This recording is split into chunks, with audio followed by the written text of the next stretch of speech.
let's get started here with. I'm trying to think what's next. What else do I have to talk about before we continue?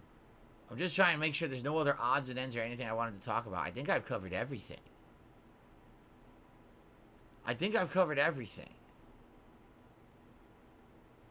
Okay. Let's do shout outs, right? Shall we? Okay. All right. We start with shout outs for the day. We're going to go to tips because there's nothing on the YouTube side yet. There's no super chats or memberships yet. So let's actually go to the tip side of things, shall we? Cool. All right. First tip today is from Game Trekker. It is a $30 tip. Game Trekker, who is not only a constant supporter of my Street Fighter 6 content, but also my React content. So I actually believe this might be a little bit of both today. All right, so thank you, Game Trekker.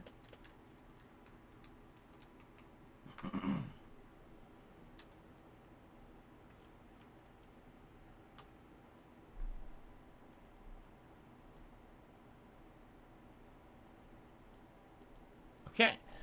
He says, okay, I have a comment about my submission today. After seeing a Blanca player win a major, which was Mana RD, Sajam. How do you say this guy's name? He's a pro Street Fighter player. Is it Sajam? I think you say Sajam. That's how you say his name. Is it Sajam or Sajam? I know I'm going to mispronounce this. If someone knows how to pronounce his name, please let me know. Okay? But anyway, I'm going to say Sajam. It's Sajam? Okay. I'm going to pronounce it Sajam, if that's how you say it. So, Sajam decided to try out Blanca for himself. He basically, at the time of his life, getting the character to master level. I saw his tweets about it and a number of clips. My submission today is one of them. Cool. Yeah, I mean, he's a fun character, and he's unique, and he's very different than the rest of the cast. Unlike a lot of characters that is... Oh, Jam like what you eat, so say Jam. Oh, okay. Say Jam. Got it. All right, so... He played him, and he loved him. I mean, the reason I like Blanca is because he's unique. He's always been unique in every fighting game he's ever been in. He doesn't play like any other character. You know, there's archetypes in fighting games. There's the zoner. There's the grappler. There's the rushdown character. There's the Shoto. Blanca's never any of those. He's always unique in every fighting game. And that's really what I like about him, that he stands out from the crowd. Sounds like that's what Sajam liked. So, cool. We're going to watch that video today. I'm excited to see that on the React show. Sounds good to me. And then we've got, let's see here. Oh, it's just a troll. The troll can eat my ass. So there you go. I'm not going to read that. All right. So, I think that's it for now. I don't see any anything on the YouTube side of stuff. So, let's see here. Let's do some Q&A, shall we? See what you guys want to talk about today. We'll open up the chat to Q&A. My brain starts off today. He says, will you fight a few masters with your Blanca in one last stream before you completely switch over to the PS5? It will be doing us fans a service. There's something you have to understand. Just because I got Street Fighter 6 on PS5, just because I have a joystick coming, it doesn't mean I have to exclusively play it on PS5. You know that, right? Like, how easy would it be if you know, today we want Master Level Blanca. Okay, well, if I haven't hit Master Level Blanca yet on PS5, then I could play on Xbox.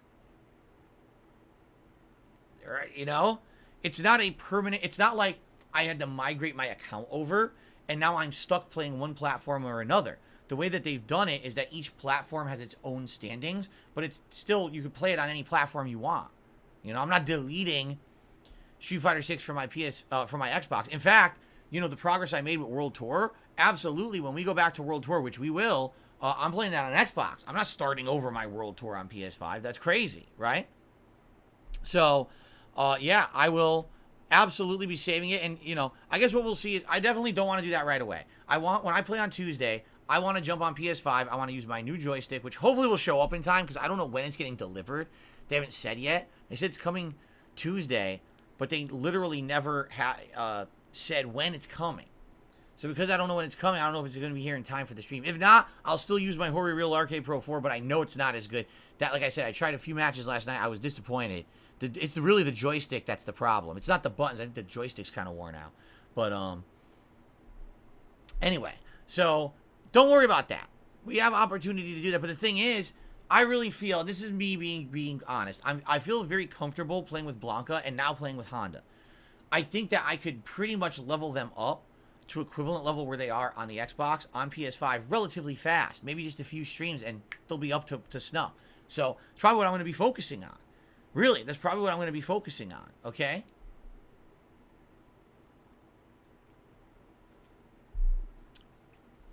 So we'll see what happens. Thanks for the question.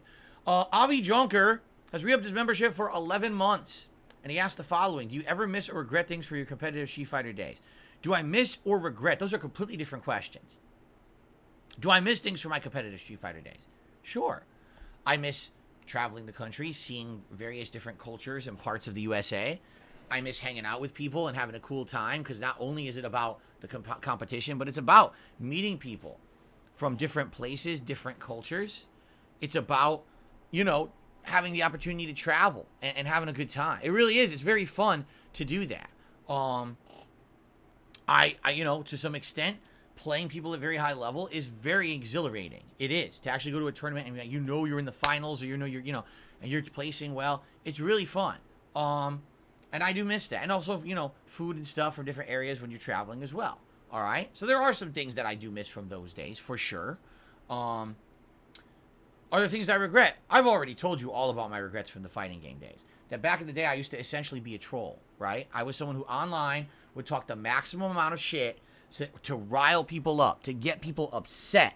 So that way they would be talking about me. Because that's the only way that you got noticed back then. There was no real pro circuit in Street Fighter. There was no esports teams. There was no giant coverage for it. It was just a grassroots group of people trying to play video games. All right? And because of that, you know, the one with the biggest mouth was the one who actually got some attention. And I had a big mouth online.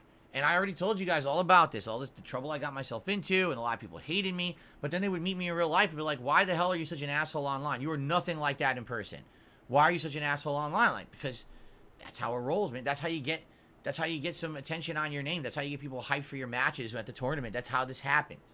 You know, I wasn't the kind of guy who had freedom in my life to play like everyone else did, who was a top level player. Like I said, I've mentioned it, the Justin Wong, the Ricky Ortizes. Those guys had unlimited time and resources to travel the country and play Street Fighter. They were at every fucking tournament.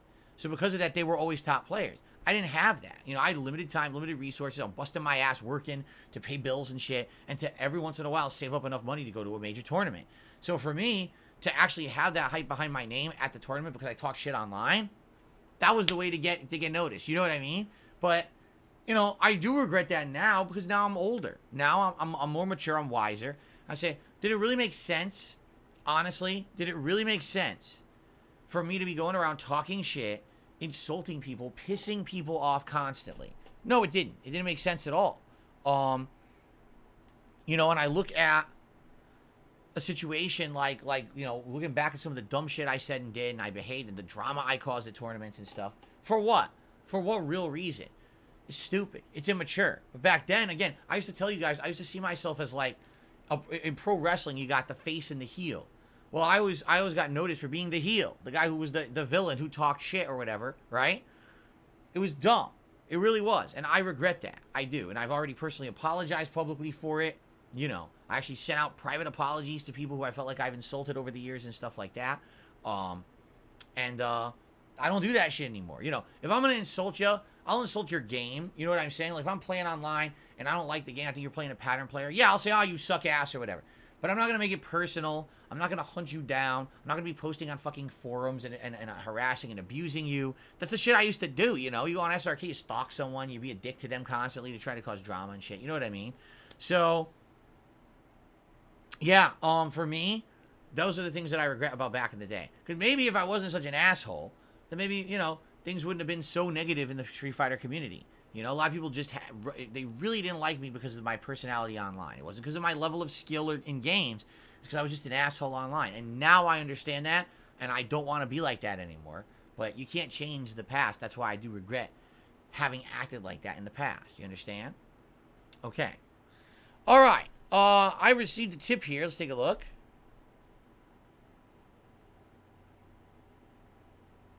What? That's the dumbest thing I've ever heard. Just listen to this. Gee, I wonder. I can't wait to read this one Because, gee, I wonder where this mentality is possibly coming from. Are you ready? Listen to this. This is great. There is speculation online. The only reason you bought the PS5 version of Street Fighter 6 was so you can avoid getting beat by better players on Xbox. It's cross-platform. Let's continue.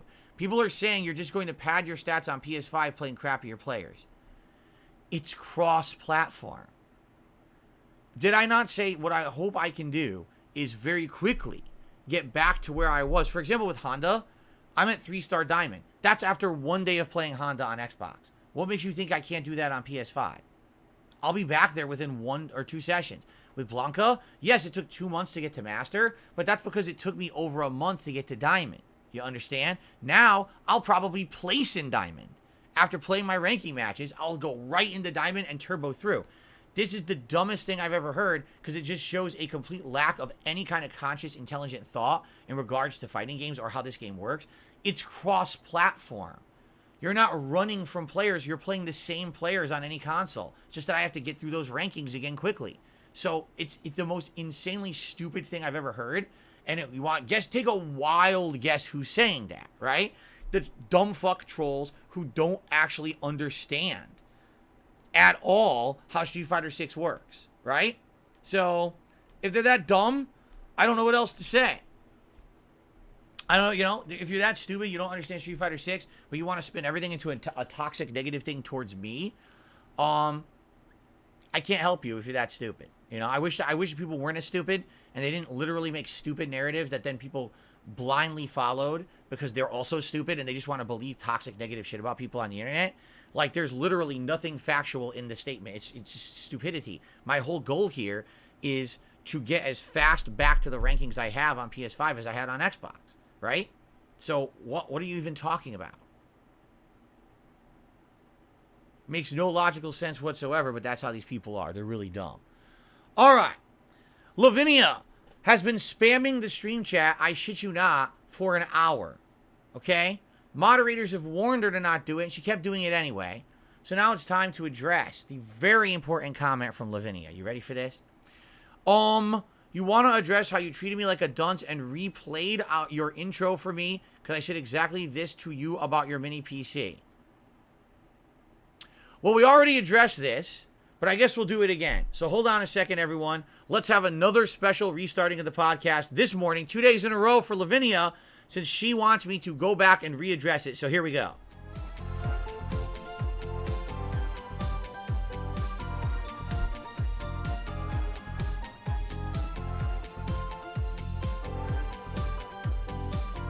All right, we're not going to do that because that's wasting everyone's time. But the point I just made is that today I have more information about the mini PC than I did yesterday. As you know, day over day, things change. That's called life. That's called gaining information and experience based on time and investment. And then you gain wisdom based on things you learn. From what I'm to understand, this PC is better than initially what I was told. Initially, I was told it wasn't so good. And then more people did research when I actually gave you the specs on it yesterday, or the full name of it yesterday, and said, no, actually, it's better than you thought. It's just under maybe the power of a Steam Deck, which is good. So I'm glad that it's better than I thought, all right? Listen to this. RG Beef says, you literally said yesterday AMD processors don't have cooling like Intel processors do. That's not true. That was 100% based on facts told me, or excuse me, information told me by viewers. Okay? That was told to me by viewers. And you have the right to dispute that and say that's not true. What I said was, if you have an AMD processor and an Intel processor and it's in a mini PC and there's no cooling, the AMD runs hotter. That's what I was told. But apparently this mini PC does have a fan. In which case, I guess, that's great then, right? It has a fan, so that means it's going to cool it down. It's not going to matter, right? Oh, excuse me. Ooh. Yes, that is correct. A lot of the things that I say are hearsay based on what people tell me. You're right, because I'm one person and you are many. I don't have infinite time to sit here and research every single possible thing that I say about everything. I don't. I base it on things that I hear from you guys, things I read on social media or news stories and stuff. Am I at EVO to know that the USB ports are melting? Should I have gone there, flown out there to confirm the reports, or could I just talk about it on my podcast today? Do you see? but you want to nitpick because you want to basically make me look like a villain or like an idiot, and I'm not. So enough of your bullshit. How about that? How about you hold me to the same human standards as every single other person who streams, and stop acting like I'm supposed to be an infallible human who knows everything. I don't. I base it off of input I get every day. In fact, you know what I'm saying? So people, when I first got this 2 days ago, people were sending me information. Hey, here's what I think. Here's what, and I base what I talk about on my podcast based on what people are telling me. So then yesterday, some people are like, we don't think that information is correct. Can you give us the stats? So I did. I told you the actual stats on the box.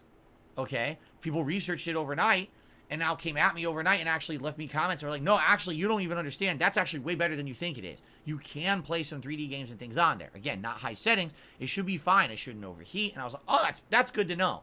Because now maybe I could consider doing things that I wasn't thinking of doing, with this new information. That's cool, right? But you have to understand, I'm not going to be perfect. I'm not going to have ultimate knowledge every day. Yesterday, we had people coming into the last third of the podcast asking me questions about things we answered in the first third. And it was over and over. Like, well, so what? Am I supposed to restart the show to tell you everything I already told you in the first third of the show? Like, it's ridiculous. Again, no one else is held to these kind of crazy standards, and no one else gets this kind of criticism.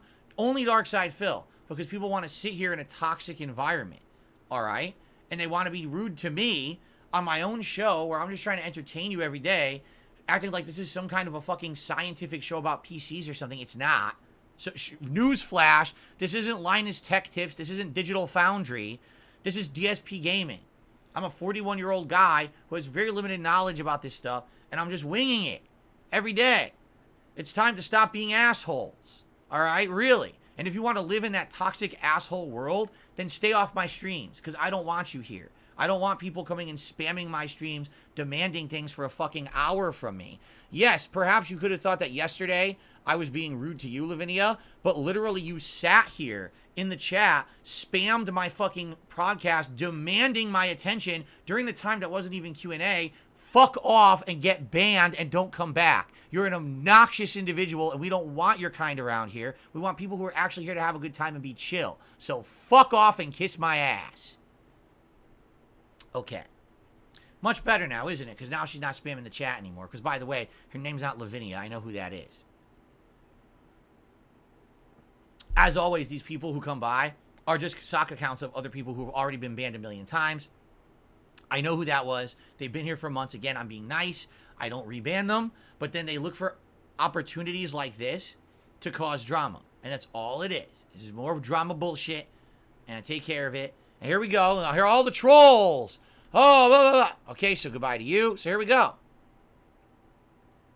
This is good. Who's next? Because now, this is good. It's good to take the opportunity, all right, to clear the community of this toxic element every once in a while. It really is. Here's another one.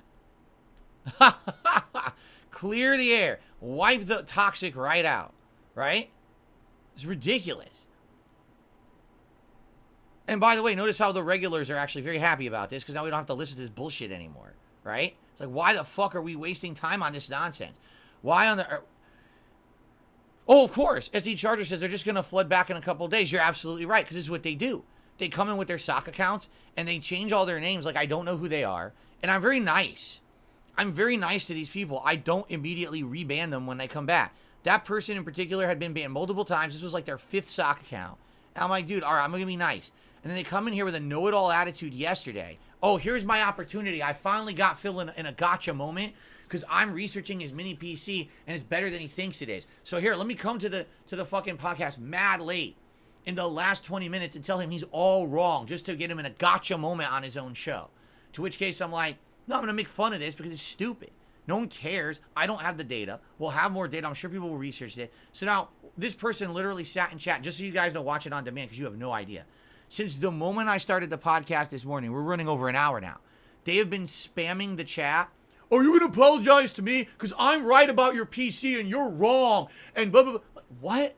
And I'm not even kidding. I counted. It was about 40 times they spammed the chat with that message today. 40 times. So it's about once a minute. They spam the chat with a message. So I'm supposed to be serious about this? You know what I'm saying? You're out of your mind.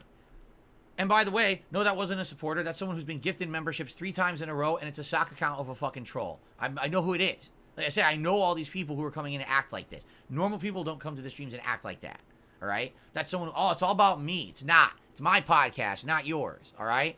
Enough with the being completely unfair to me and trying to make it out like I'm a villain. And again, why did they do that? Why did they just spam my chat for 40 minutes with the same message? So that now there could be highlights of this podcast so the haters can talk about something today. Go fuck yourselves. Literally, lick the shit in my asshole. I don't care about any of you. You're all insignificant humans. None of you will ever do anything with your lives. Get fucked. Okay.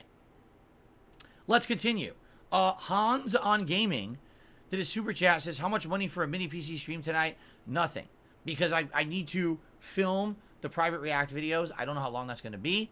And then once those are uploading, then I'm going to have some time to head over here and hook up my mini PC and mess with it. I can't stream it. I mean, I don't even know if it's going to work. You know, we don't know.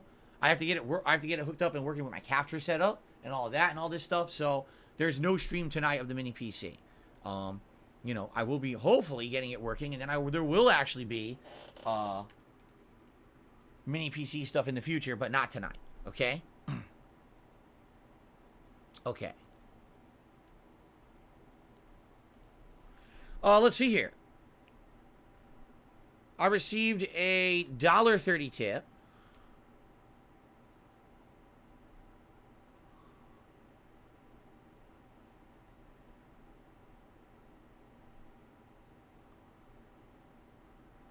I'm just even gonna, it's stupidity. And as you say, I told you I'm not gonna entertain nonsense, so I'm just gonna ignore it. From Beaver Bother to the $1.50 says, hey, is this a good time for me to ask for a second chance?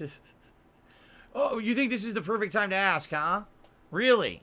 You think this would be the nice time to ask to be unbanned? Really? It's hilarious. Oh my god.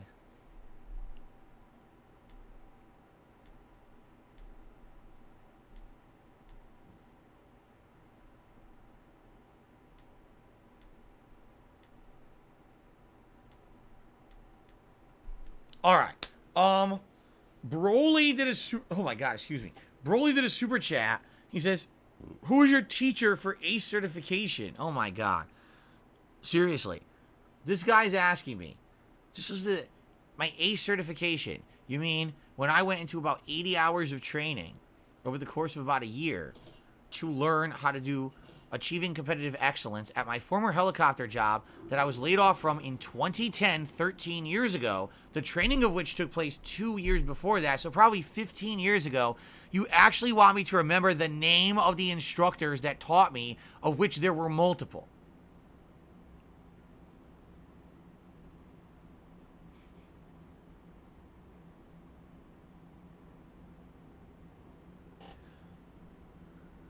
Why would you even ask that question?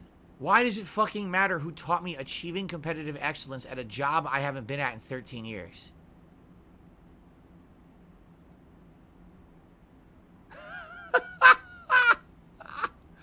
What is your fucking problem? What is your major malfunction? Really? Holy shit, man. Happy anniversary to you, Juan. He says this is Bogota's 485th anniversary today. I'm glad to hear that. I hope you have a good day. Maybe there's special celebrations or something, right? Derek, what's going on? He popped his 12-month membership anniversary pop-up thing. And he says today's the 25th episode of DSP versus the Internet. So there you go. 25 episodes of React goodness since back in February. That's pretty cool. Oh, Battleduck says, there's probably something going on. People will say you never really did it. I know. Even though I showed it, right? Didn't I show you guys the document last year when I unboxed, or when I cleaned out my closet? I still have it, right? The ACE document? Yeah, I still have it. I showed it to you. I don't even remember. I think I specifically, I wouldn't tell you their last name regardless, but I think his name was Mike. He was one of the guys who trained me. And then he was running the achieving competitive excellence at HSI, where I worked for a while. But I had to actually go to Sikorsky, the Sikorsky building, which wasn't where I worked. I had to go to Sikorsky to do multiple trainings and projects over there outside of the scope of my normal work. And I don't remember who, I mean, those people I didn't know at all. Those people were just strangers to me who were just teaching courses and stuff. And then I had to, a lot of the training for achieving competitive excellence, you have to participate in events. So it's not that you're just sitting in a classroom, it's hands-on learning. So you actually would go to an event where they're improving another part of the business and you absorb the information of what they're doing so that you learn how to do it hands-on. So, yeah. King has re-upped his membership for 20 months. Says, what's up, bro? What's going on, King? Good to see you, man. How you doing today?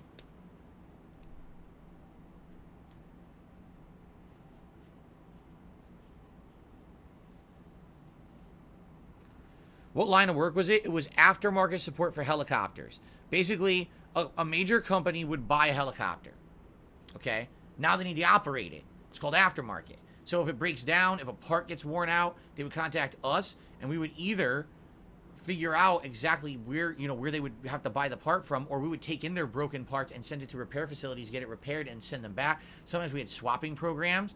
So, for example, a blade is huge, a helicopter blade. You can't just buy a new one, but you could actually have constant repair jobs going on helicopter blades. So if theirs gets worn out, you could send them a replacement right away to save them money and time. So I was working as the customer service line, but then later on they had me working as the liaison between customer service and their parts repair department. And then after that, they had me become Achieving Competitive Excellence, ACE, where I was basically running projects to improve all the processes inside of the business. I did that for about 2 years before they laid me off.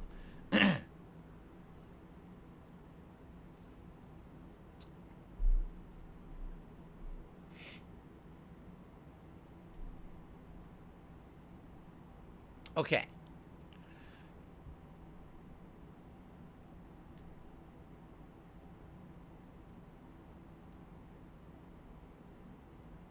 Oh, let's see here. Man, I got a lot of questions at once. Shit. Am I still playing Mario 3 this month? I don't know.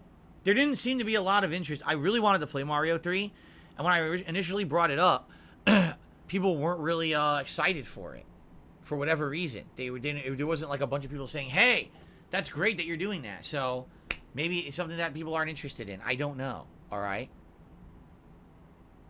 Let's see here. Wow, so many people are talking right now. The Bloom says, I've come back and I started watching your Bloodborne playthrough, your second Redemption run. There's rumors a remake is coming on PS5. Would you play it again? Yes. Thank you, Derek. You complimented my shirt. Did the helicopter company end up failing because it was a niche product?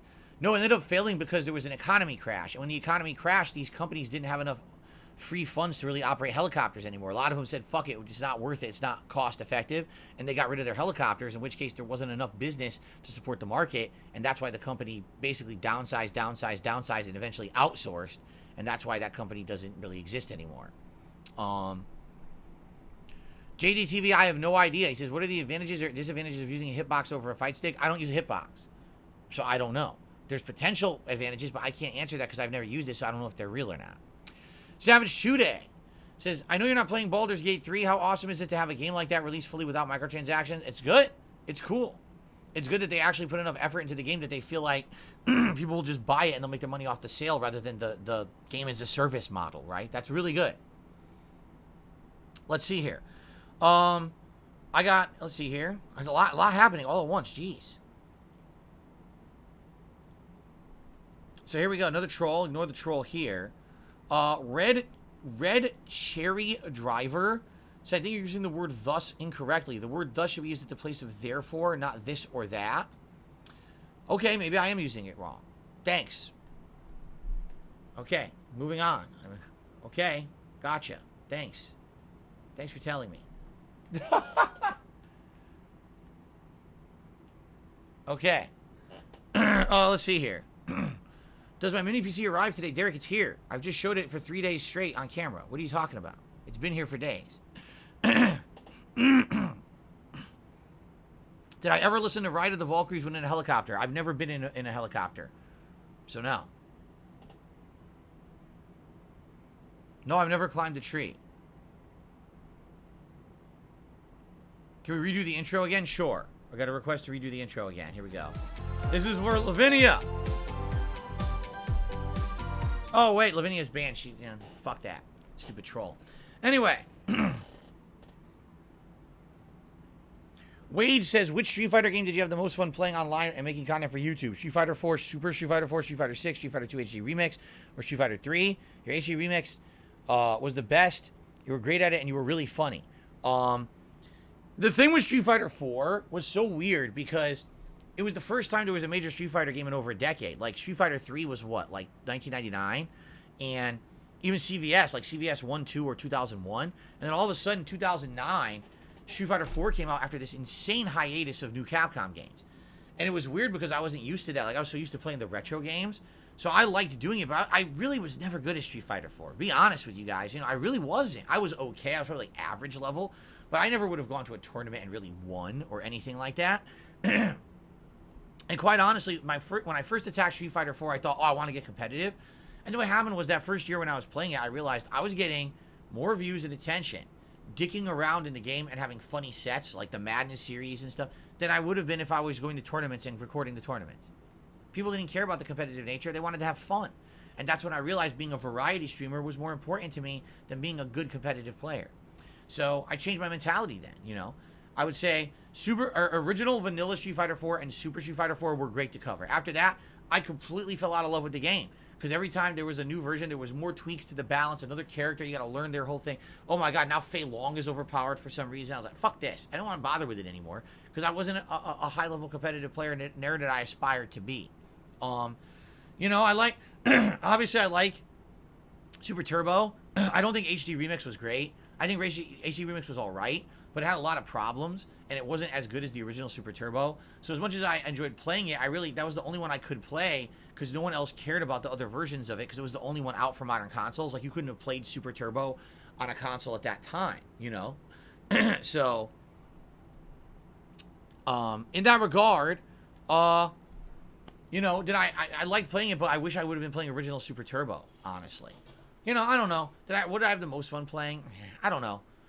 I'm not one of these guys that's like, I sit here and I'm like, let's compare this to this to this, and let's rank them all. If we want to do a tier maker, then we'll do a tier maker at some point, but I'm not going to sit here and rank my experiences with these games against each other. It's ridiculous. Okay. Alright, Savage Today, I'll see you later. We'll be on DSP React soon enough, by the way. Any chance for a playthrough of Paper Mario 64? I don't think we're going to have time for that. No. Because he wants it. Cyrax the Rapper's wondering, can we do it before Super Mario RPG Remake? Probably not. Don't see a time we're going to have time to do that.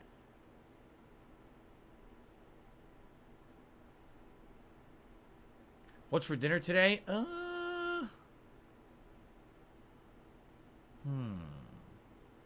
What's for dinner today? What is for dinner today?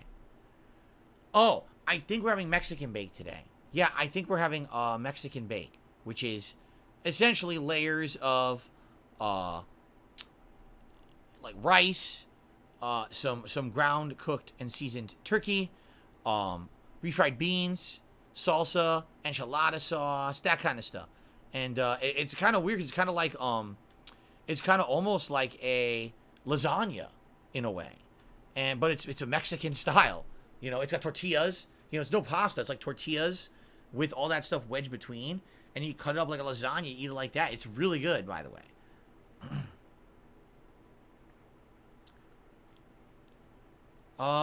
Derek found my PC setup from 12 years ago.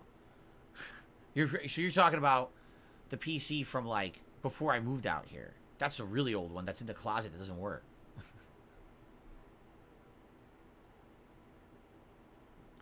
Do I think MK1 is getting obnoxious with DLC? I will say this. I don't like the fact that fighting games are coming out, and the game's not out yet, and they're like, oh, here's the Season 1 DLC. Wait, what? The game's not fucking out yet. Why are you advertising future sales? You didn't sell the initial game yet. So why are you selling me on future purchases? And by the way, it only shows those characters absolutely could be ready for the launch of the game, but they want to space them out to make more money. I don't like that. You guys know me. I don't like the whole delayed content just to pay more money for it later, you know, especially if those characters could have been ready at launch, which they very much could have.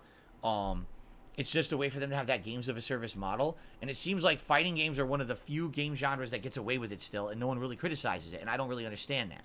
You know, this all started over a decade ago with Street Fighter Cross Tekken, where Street Fighter Cross Tekken was released. And by the way, most people bought disc games back then, not digital games, but disc games.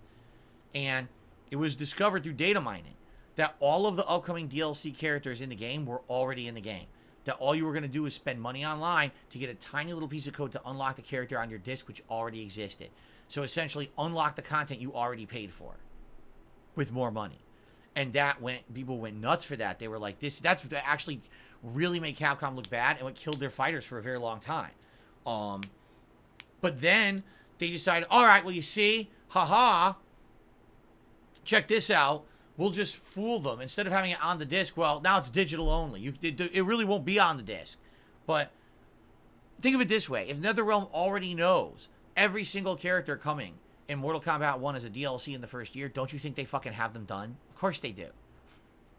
Of course they do. It's all done. The content's all done. They just want to sell you more content. You're being fooled. Street Fighter 6. Now, I don't know, because Street Fighter 6, they like announced that DLC pack right at the launch of the game. So maybe they weren't done yet, or maybe they're not done yet. I don't know. But it really feels to me like this shit is already predestined, you know? They already know, and they just want to make more money. And I don't like that. Sadly, it seems like one of those business practices you just have to put up with, because here's the thing. If you don't get the DLC characters and play them, you don't know how they fight, you're not going to know what they're capable of, and you're not going to know how to counter or get around it. Like right now with Rashid, people are really good with Rashid, and at least I know how to get through some of the stuff because I've used him. If I had never used him, I'd probably lose to every Rashid I fight online in Street Fighter 6. So thankfully I have him and I played with him.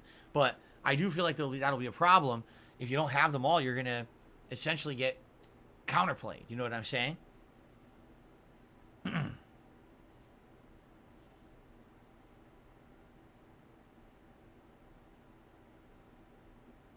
Oh, really? Derek says Bugsnax was ported to iOS. You get it for $13 on the apps or the Apple Store. It's fun. I'm sure they made the controls mobile friendly. They could do that.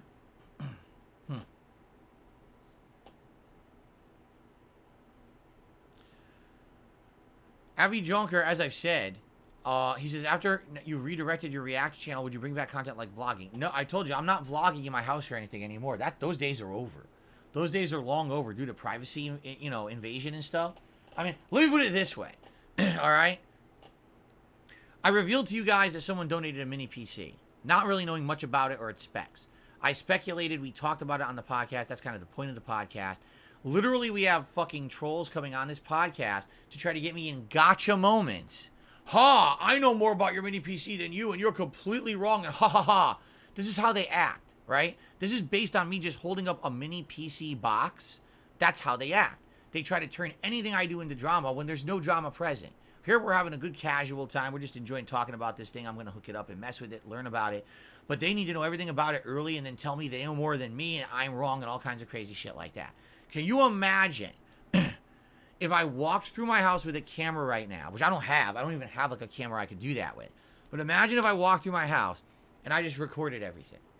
Within 10 minutes of me posting the video online, you would have analyzation videos frame by frame of what I showed you, trying to identify every single piece of anything in my house. What is it? What does it cost? Where did it come from? What does it do? Oh, do we get a piece of information? Can we dox something? Can we contact a company? Can we do that? That's how insane these fucking people on the internet are. So what incentive do I have to ever vlog anything? Right? Really? What crazy incentive would I ever have to do shit like that? I'd be an idiot, right? To put myself into that line of risk. So no, I would never do that. I'm sorry, I did enjoy vlogging back in the day. I absolutely did. Yeah, it might be nice that every once in a while, let's say, my wife was making dinner. You know what? I'm just gonna pop out my phone and make a little video of her making dinner, toss it on the internet. That'd be kind of fun. Oops. Well, accidentally, there was a document on the counter that was a bill, and now they call the company and they try to turn off my utilities because they know the company that I work that my utilities are through.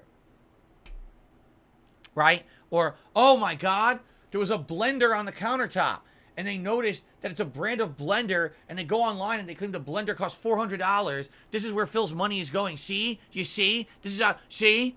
What?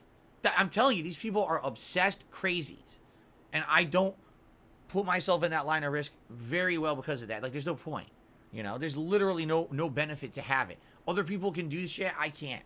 And I've learned to live with that. I have, you know. So what you see is what you get. What you see here in my office on stream, this is me. This is what you're going to get of me, you know. And that's where we have to limit it. And it's worked well, by the way. It has worked very well over these years that I've limited my exposure to the internet, stuff like that. You know, it's gotten better over the years because of that. Because there's no more liability of bullshit. So, there you go. Okay, any last minute questions, guys, before we adjourn? Because we do have to set up for the React show now.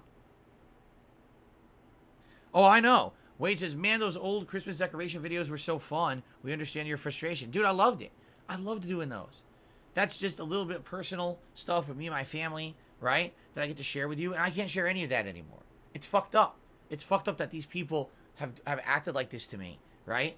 And now, but I'm the villain somehow. No, you're infinitely worse than anything I've ever done on the internet. Your behavior is so heinous, so insane. But you think you can, there's no justification for the ways that you've acted. There's just not. You're out of your fucking mind and need help. But they don't get that because they're in this community of like-minded, brainwashed idiots who just think that this kind of toxic behavior online is great. Oh, it's the bee's knees. It's a great way to live your life. One day they're going to look in the mirror. They'll be 35 years old, you know, alone, still living in their parents' basements, wondering what the fuck did I just do with the last 20 years of my youth? Now I'm old and I feel like shit. And I don't, you know, what am I doing? Well, you decided to troll people for 10 years. So you wasted your fucking time in life, and now you have no friends, no significant other, no good job. You just sit there like an idiot. So it's your own fucking fault. No one to blame but yourself when you all the writing's on the wall and everyone's telling you, stop, what are you doing? But you continue with that behavior. It's just insanity. That's good. Daxpa says, if it makes you feel any better, I don't care about your $400 blender. That's good because we don't have a $400 blender. I made that up. But you see the point? Do you see the point? They would eat that up. They would absolutely eat that up. Most people don't care about that shit. They don't give a fuck about what appliances you have in your house. They don't care if they see a decoration in your corner. Oh my God, is that a fake plant in Phil's corner? I wonder where he bought it from. Oh, that looks expensive. That looks like he got it from fucking high-end department store for $700. They're out of their minds. Okay. No Sleep Real Vibes community nights on Street Fighter 6 are not affected no matter what platform I play because the game is fully cross-platform. Whether I play it on Xbox or PlayStation or PC, you can still find the lobby and you can still join. It won't affect anything. So there you go. Okay. All right, guys. Excuse me. It is time to end the show. And I want to say thank you to those who were reasonable, who were positive, who were fun today. Had a great time chilling with all of you. We're going to head over to DSP Reacts. Remember, when we head over to DSP Reacts, the leaderboard stays. So everything that people have contributed so far will stick. Keep in mind, only doing the one stream today. If you could support DSP Reacts today, that'd be really nice, since it's the only stream I'm doing today. Tomorrow I'll be back to full-time streaming. All right? Thank you all. Great show today. I hope that you all enjoy. And tomorrow should be an interesting show, because tomorrow I'm going to tell you guys how things went with the mini PC. Once it's hooked up and I'm testing it, and, you know, what games did I try to run on it and how did it work and all of that. I'm hoping for a flawless execution. It might not work that way. You never know with these things. We'll see tonight how it goes. But regardless, thank you all.